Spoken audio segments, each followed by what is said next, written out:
Our advisory, whoops, what? Like I didn't do that. Okay. Our advisory council has changed slightly this year. We lost Dan Alexander to the Board of Trustees during last year's election, and we also had David Huberman step down due to a change of employment. But what that did was that offered us an opportunity to backfill those seats with the next two greatest vote recipients. And so we were able to use those to put Carrie and Alicia into this advisory council.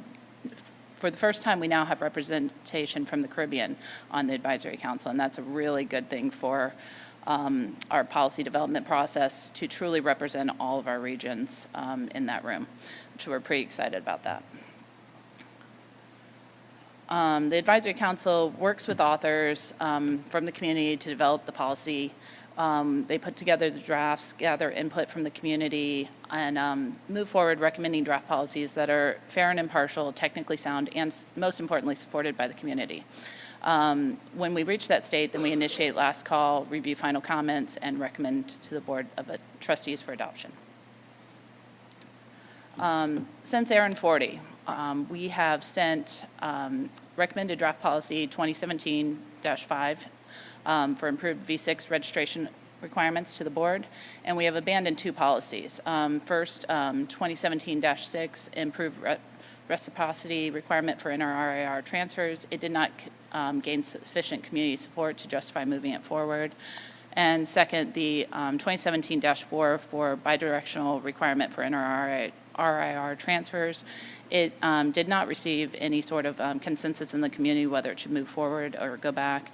And given that there's currently no other, it would have no effect on current address transfer processes, it was abandoned. New proposals since ARIN 40, we've had quite a few. Clarification of initial block size for V4 transfers is now policy 2017-9.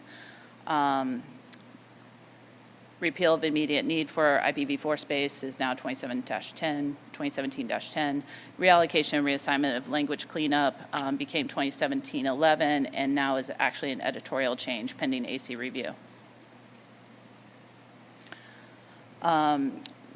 Prop 247, require new POC validation, is now policy 2017-12. Prop 248, remove ARIN review requirements for large IPv4 reallocations, is now 2017-13. And Prop 249, verify contacts on new reassignments, was actually withdrawn and incorporated into 2017-12. Which we see oftentimes when a issue is brought to the community. Sometimes we'll see multiple policies come forward on it, and that's part of what the AC does, is consolidate those into one supported policy for the community to digest. Prop 250, allow interregional ASN transfers, is now in progress. It's 2018-1. Prop 251, correct references in RWHIS, became an editorial change, and it's currently under community review, so if you have any input on that one, it would be appreciated.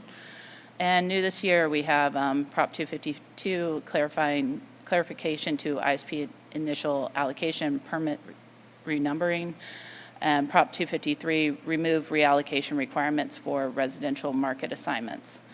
Prop 254, clarification on IPv6 subassignments. Overall, this is our adoption and abandonment history.